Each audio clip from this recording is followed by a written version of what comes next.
said, are we live?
The context here, the COP28, what are you planning to achieve here? Thanks so much. Thank you very much for inviting me here and for all of you to be here also listening to us. Well, last year at the UN Environment Assembly, all countries in the world, 193 countries in the world, decided that there must be something done to tackle plastic pollution. It's everywhere. It's in the waterways, terrestrial, marine. It's in lands. It's in wetlands. It's in our forests.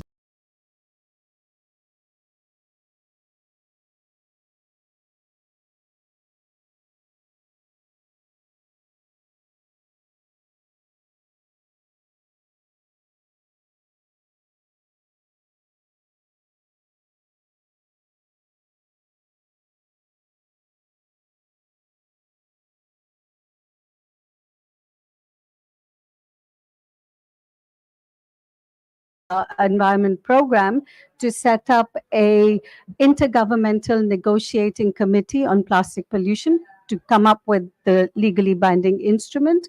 We are in the process, right smack dab in the middle. They gave us 2.5 years to do it. And 5 sessions of the committee.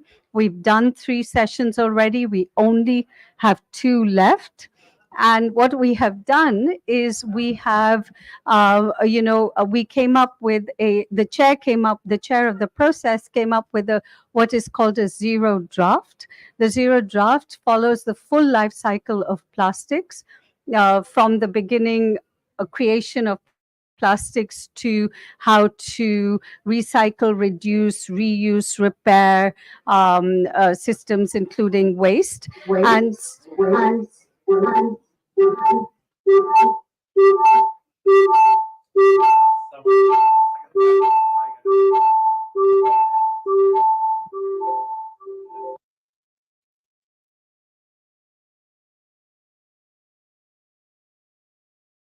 plastic producers who don't want to. so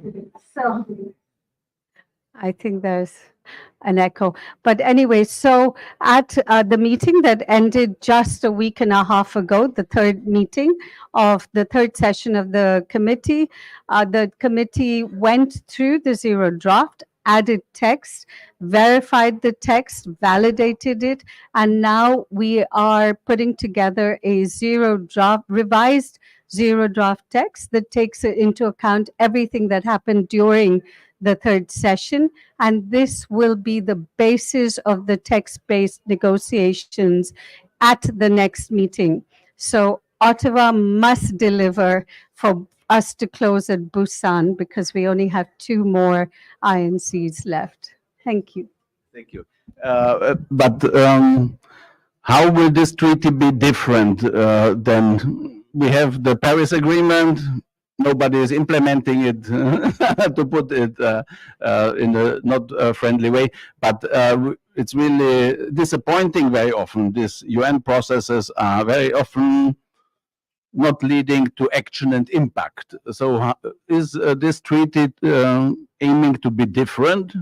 And also as a segue towards the data and digital innovation and all of society engagement topic. So I have to say that one of the things that I have been coming to climate meetings almost from COP1, and one of the things that I have seen change is the amount of engagement that is happening. And without this engagement, governments wouldn't be interested. You have so many heads of states that are coming. It's because their citizens are interested in this. They come here because their citizens expect them to come here and commit and make some difference. I cannot comment on whether it is a success or not, but I do believe that the amount of observer participation that has been exponentially increasing has something to do with the awareness we have built on climate change around the world. We have, almost every week, not good, but every week there are reports around the world about how climate is impacting the environment, how it's being detrimental. And so I think this never happened a few years ago. I think this is a pathway to getting to a better planet, because at least everyone is aware and is working to now, many more solutions than there were 20, 30 years ago. I started working on this I'm aging myself, in 1993. And there were no solutions then, and now there are. It's just a question of scaling these solutions up and, getting to another pathway. Yeah, thank you very much for this. And as you have mentioned, solutions, it's really this digital innovation pavilion is somehow designed as a bridge builder between the digital innovation solution providers and the global climate governance community and the global climate action communities. And this gives me the opportunity to give the word to Sergey. What are your thoughts about COP and how you can help the world to deliver on these targets in terms of climate and plastic waste reduction? Hello, thank you. My name is Sergey. I represent Binpong. It's like a startup, and we support what you're doing here, how you push the governments, push like organization and commercial organization to reduce plastic. Well, we working from our other side. Yeah, we motivate people. We engage them. We make like a commercially motivate. We make like some. Even payments for people to recycle plastic in the proper way, and we're using some technology. So we already have a mobile app, and we have more than 10,000 users in this and we get just for 2 weeks, and we see the people like it, and we see how it works all around the globe. All around the globe, we can take all the globe just for one application for a few weeks from I don't know. In Nigeria, to Osaka, from Moscow to China, from everywhere. Yeah, and we see how people recycle plastic, how people like this, and how they excited of this application. We receive like tons of emails as people want us to push it, and want us to make more like a motivate people to do it. And I think it's different ways, but the goal is the same. Yeah, to reduce plastic, to make a proper recycling, and I think we can set up good cooperation here together from different ways, but the same goal. Thank you. Yeah, and now Big Ben, your thoughts on plastic, climate, data, and innovation. Thank you very much for giving me this platform. I think just like Jyoti said, it's issue of collaboration, and the level of engagement has increased immensely compared to what we used to have before. Just like it used to be business as usual before. I think the issue of plastic and climate change is gaining traction, and everyone is taking action at their own level. For us at Sustainable Environment Food and Agriculture Initiative, we believe that especially the issue of plastic is a people's problem. And if people are the problem, then people are the solution. So we thought of creating awareness. We have done a lot of initiative with young generation, with the youths, with the children, even at community level. We have also engaged with businesses, because some of the big businesses that are into plastic, we have engaged some of them, especially in how can they transition to sustainable method of production. And even at national level, we have engaged government, our government, especially the government of Nigeria, in the treaty that spoke about. We have engaged some of them, especially on how can we engage our indigenous people, how can we look at the issue of just transition and issue about equity and the like. So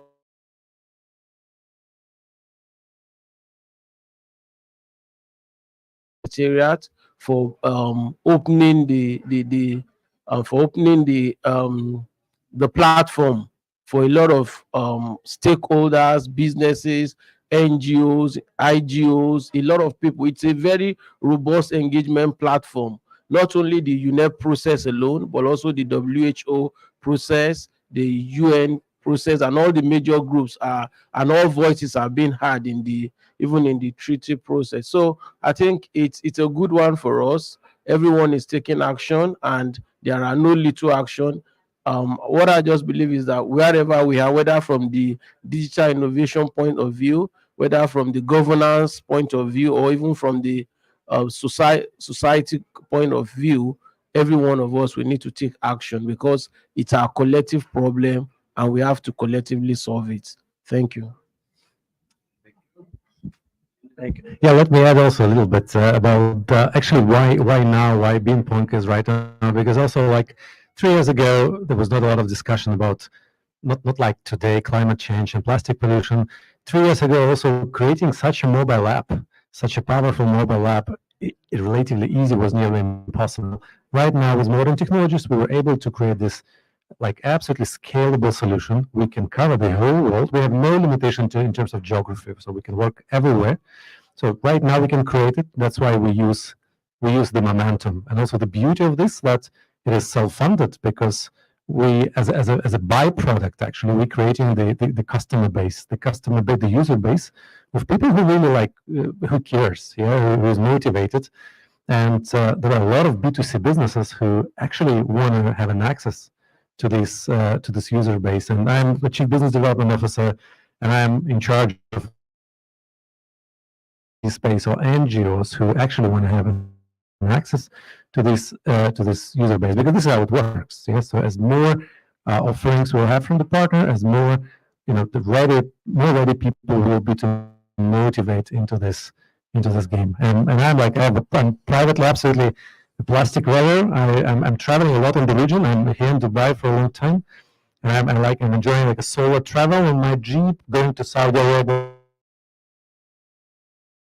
in the most remote places. And actually nothing motivates people to take this plastic garbage and put it somewhere. And we think that through our app, probably through the younger generation, through the kids, they will tell it, Father, please don't leave it here. Yeah?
Are hoping that there will be full circularity of plastics, which means recycling becomes very important. It is a question of how those systems come into place.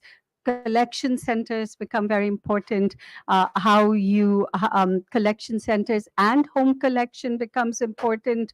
We also have to think about, reuse systems, repair systems. We've lost all repair systems in in the last few years. We've gone into a throw economy, so we have sort of lost that whole idea of repair. The EU has just passed a law which says that it will subsidize people that will repair their shirts and shoes and other parts, other things that you use daily. So all of these systems will ensure that circularity will come in and there will be reduced waste. So again, we are talking about the 65% that ends up in the environment. We don't want it ending up in the environment.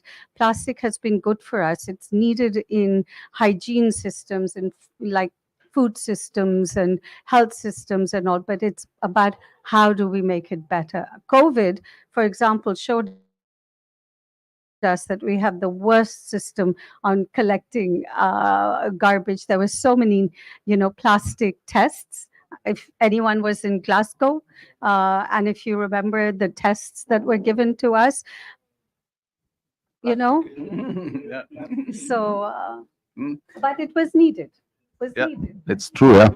Now, and as you have really the strong effort on engagement, stakeholder engagement, youth engagement. We are also planning to have a session here on the 4th in the morning with young people to express their views.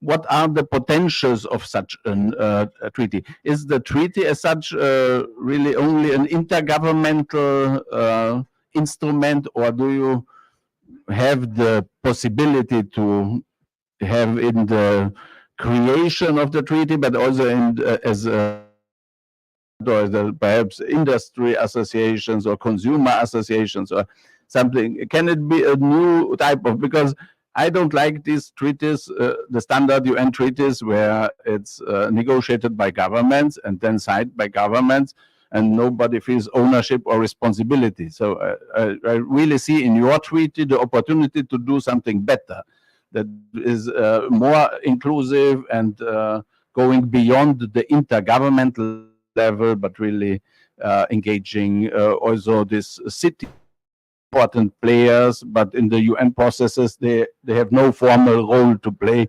So is innovation, is there space for innovation in your treaty? And this would be interesting, perhaps not interesting for me, for everybody, but I'm very interested in this systemic dimension.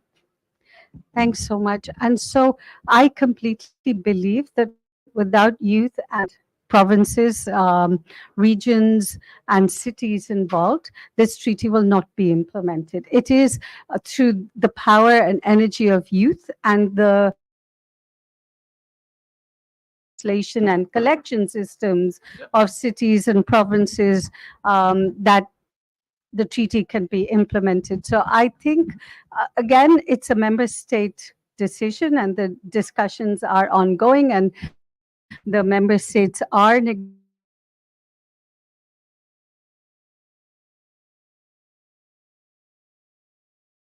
so many voices to already come into the treaty making process. I mean, this has not happened before. We've, this treaty and CBD, the Convention on Biological Diversity, were negotiated over 30 years ago. They came out of UNCED, the first time NGOs ever were able to be represented in a UN process was at UNCED. They changed the rules for UNCED. And so, the Rio Summit, sorry, 1992 Rio Summit. And so change can happen, but I think already by allowing so many observers to attend, to open it up for them to interact directly with the negotiators, who are the decision makers, the actual decision makers at in the UN.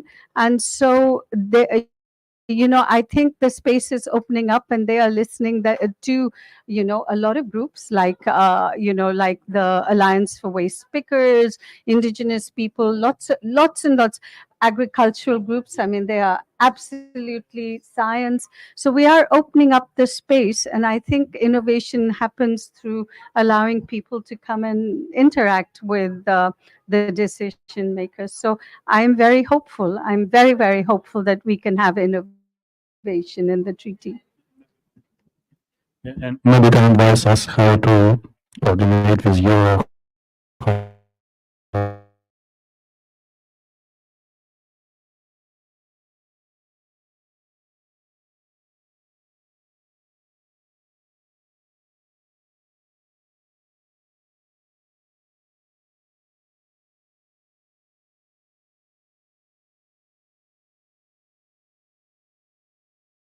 Come through a registered, accredited NGO, non-governmental organization that is accredited through ECOSOC, the ECOSOC, Economic and Social, the UN, or the UN Environment Assembly accredited NGOs, or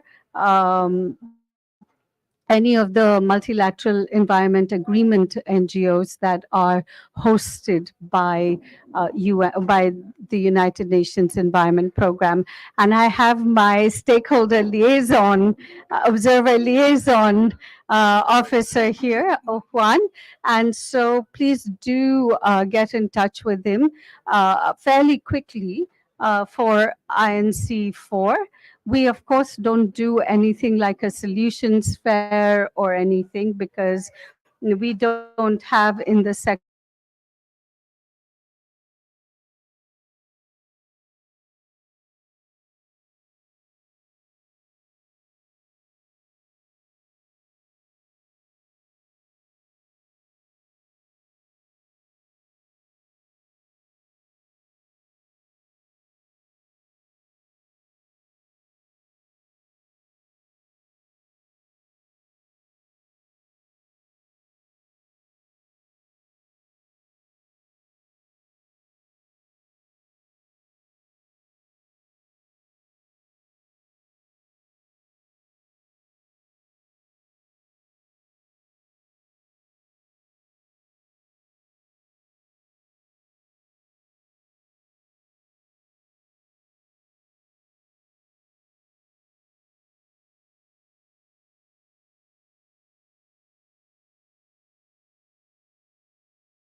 single use on the plane because it's illegal in the country. Kenya has also just now started a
uh, uh, uh, production behavior and all of that and collection points and things like that. But now I see that Juan is trying to get me out, so I will say bye. Thank you very much. Yes, I just want to add to what Nigeria is doing to excuse me. So I think at the level of Nigeria, we have passed the producers extended producers responsibility law too for Nigeria, which is one of the low hanging fruit. We are at the stage of implementation now, and at this stage we are looking at how we can introduce the use of digital technology, especially in kind of creating like a plastic passport, whereby we trace the life cycle of plastic from the source even to the end of life. So these are one of the innovation we are trying to work on. We are looking for people who can partner with us in this regard. We already have the commitment of the government in this regard. So there's a lot of innovation that is going on. So I think it shows that every effort that is being put from that is being put even that is being initiated even by the United Nation already through the INC is making people to take action. And one of the countries that is taking action, like I said, is Nigeria. Ghana is doing some things too. So it's a lot of countries are doing things, but I think when we get forums like this to communicate some of these ideas, and like she said, the INC should be a platform for us to really exhibit some of these ideas so that best practices can be shared and countries can learn from one another. Thank you. Thank you very much, Ms. Jyoti. Well, Philip, I have some issues with names, but it was wonderful to have you here. Thank you so much for We inviting will me. stay connected. Absolutely. Absolutely. Wishing you much success. This treaty is a big opportunity for the world, really, for humanity to get on build a better world together. In the future. Yes. Thank you so much. Thank you. Thank you. Yes, thank you very much. And for now, we continue with the presentation. Anastasia, youngest and most like a shyest member of our team, will present our app. And yeah, please don't leave. Yeah, she will explain how and it is very personal view to our app and how we will save the world. Thank you. Thank you. We have some new guests coming. Come on. Go. Um, okay. Yes, we will need a presentation on the screen, please. What do you mean? Like we send it to Elizaveta. Do you have it on your laptop and connect your laptop here? Yes, I have. Yeah. Send it to me, please. Okay. I didn't receive it. Excuse us, we have a technical issue here. Just a second. Okay, then connect your laptop.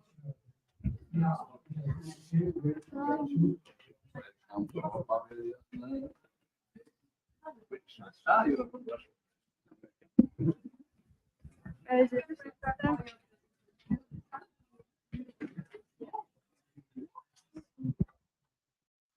have it. Okay. So you can just connect your camera. Hey guys.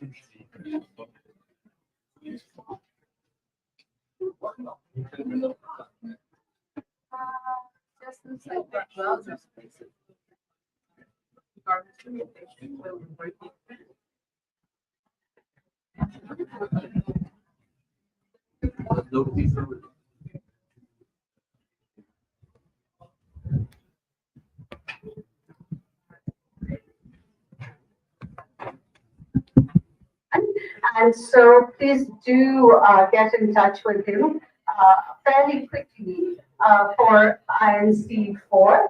We, of course, don't do anything like a solutions fair or anything because we don't have in the sector.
All right, we're almost ready. But we have that little window here. Can you close it, please? Thank you.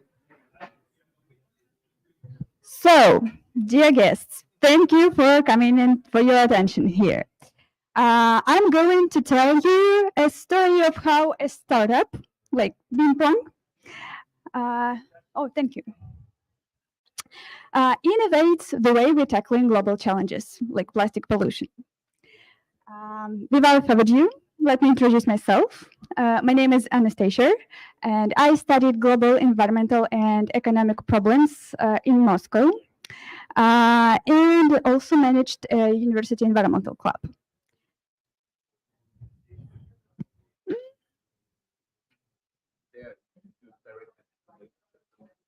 Okay, thank you.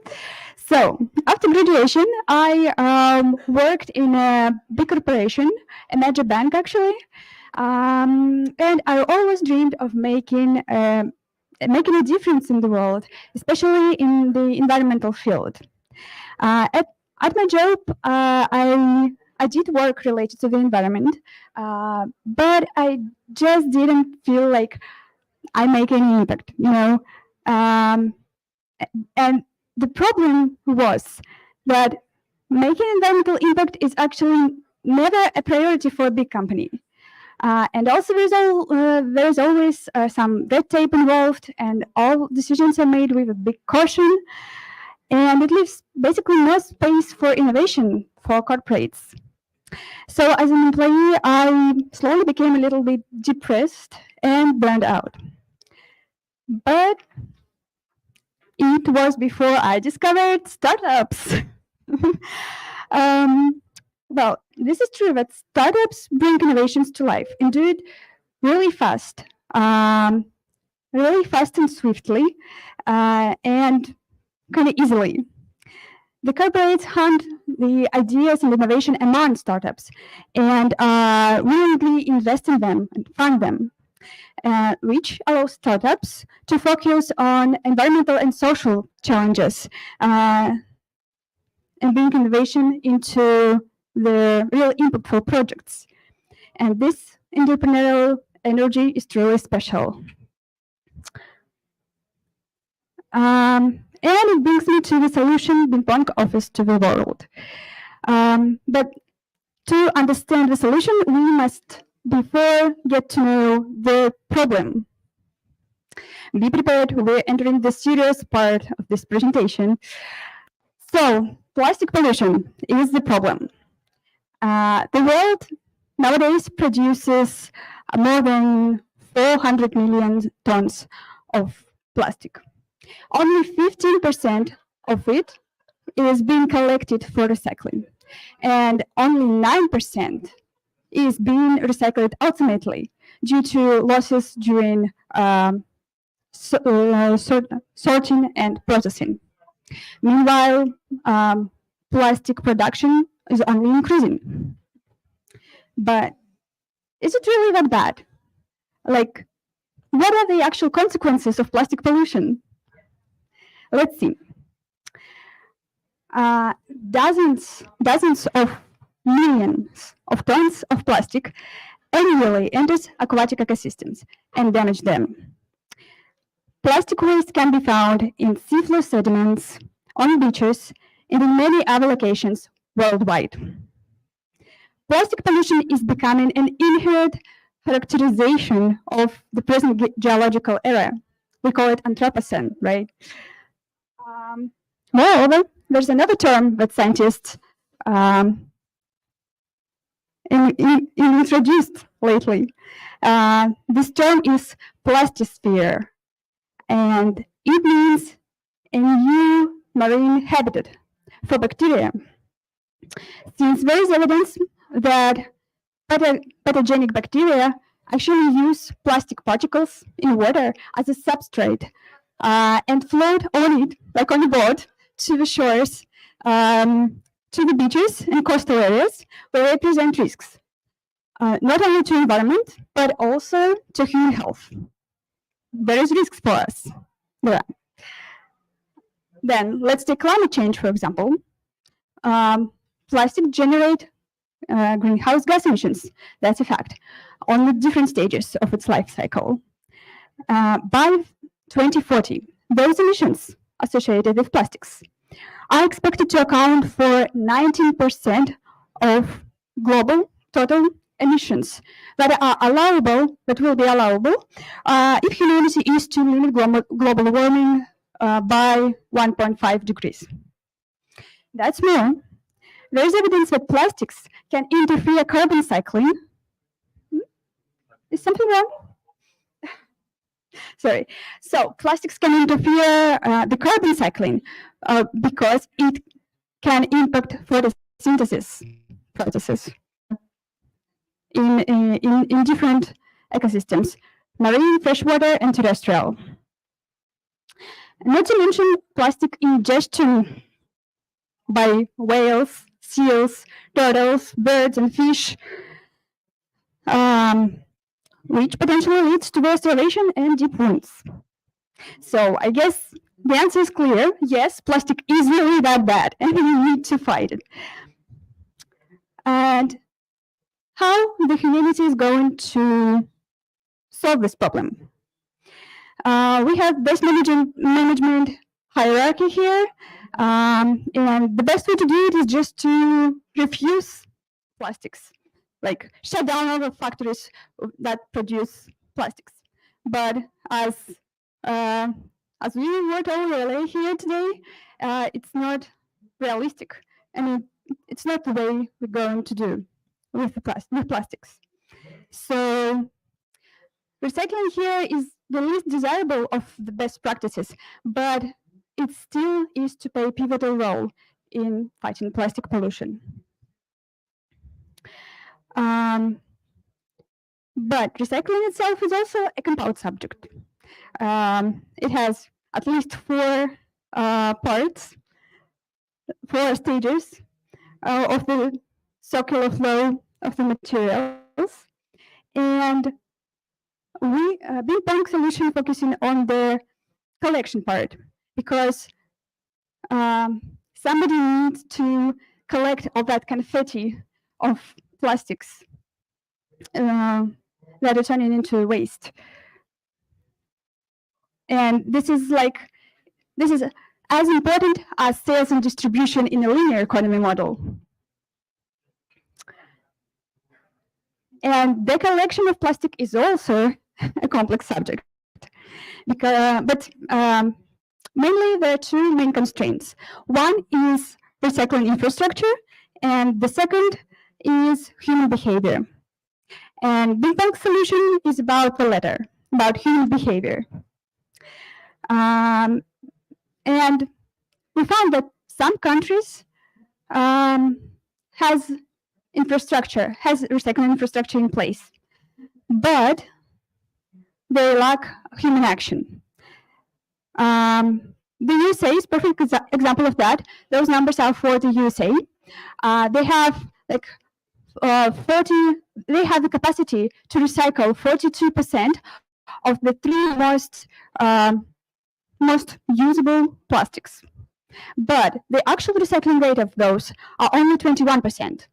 And we have a gap of 21%, which we are aiming to fill by changing people's behavior. And how can we do it? How can we nudge people towards plastic recycling? We have some mechanics built in our app. First, we facilitate the process of recycling by offering people the recycling app right on the main screen. It makes the process easier because people they see where they can do this. But if the user can see the nearest recycling point, or he or she falls into a second nudge, which are benefits, market stimulus. The app generously rewards users for adding recycling points on the recycling app. And that allows us to swiftly fill in the map in the app. But the key stimulus is actually rewards for bringing bottles or other recyclable items into these recycling points shown on the map. And this is where the core magic happens. The users get their rewards in the form of in-app tokens, and they can redeem them into the marketplace, building into the app. They can exchange those tokens to discounts and benefits from our commercial partners. So basically, Binpong users turn their recycling effort into real money. It's like the recycling effort now has a price, and that price is paid by businesses, by companies who are the main driver of plastic production because it's their demand for plastic packaging. So it seems like it's the polluter pays principle here, right?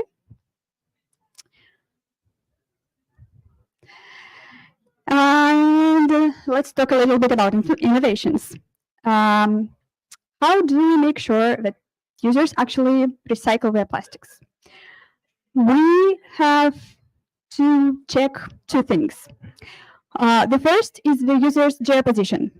It should be near the verified recycle site on the map. The second is a photo which user makes from inside the app with clearly seeable bottle and the bin. But we're talking about the scale here, right? So we can't do it all manually. And this is because why we use artificial intelligence for verification of those photos and geoposition. So no cheater will sneak in. The second dimension of our innovation is gamification mechanics. And our star mechanics is clans. A clan is basically a bunch of people, of users united in a group. It's beneficial to be in this group because you get more benefits. Like when you some recycling points are attributed to clans, and that means that if other users use that recycling point, your clan gets kind of royalty for this, extra in-app tokens. So it's beneficial to engage more users into recycling. And actually, after this presentation ends, we can show you a kind of demo of this app because we have recycling bins there and we have our phones. We can show you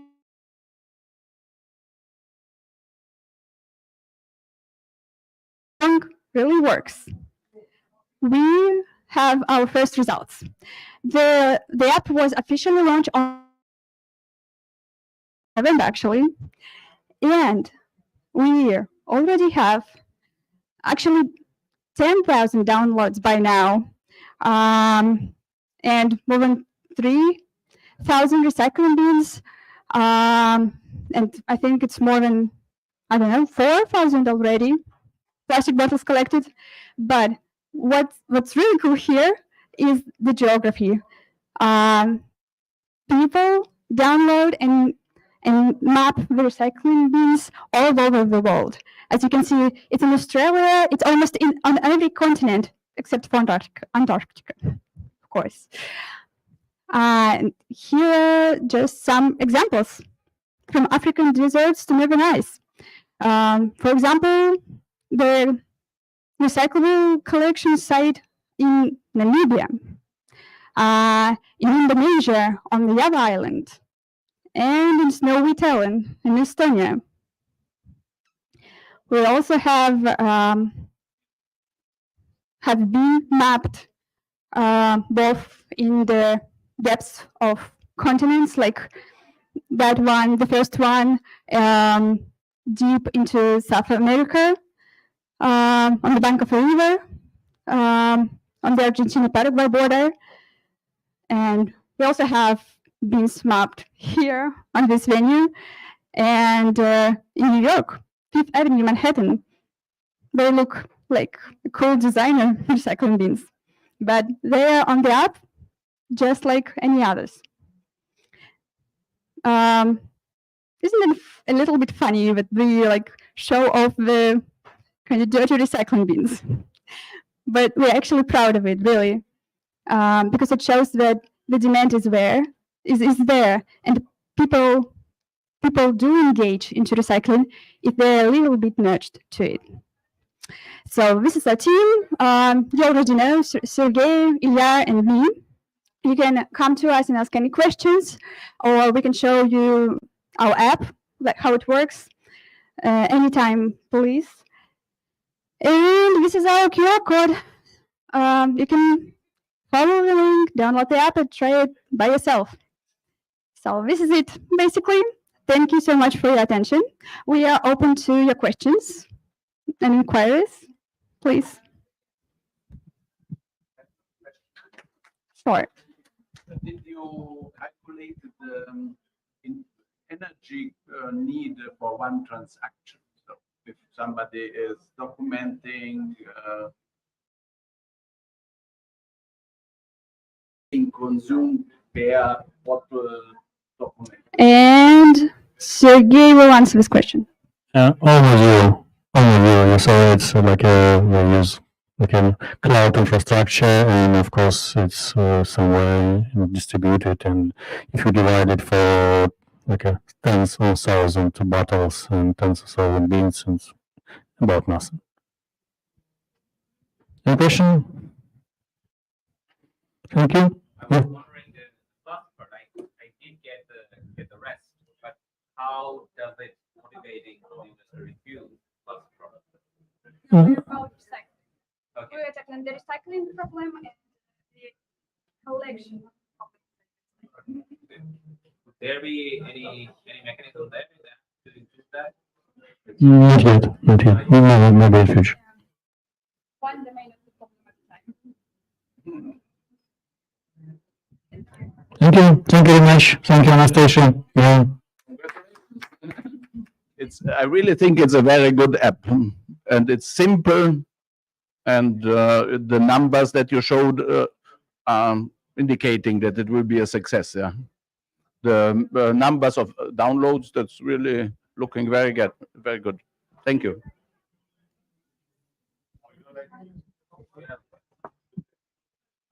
Super. Thank you.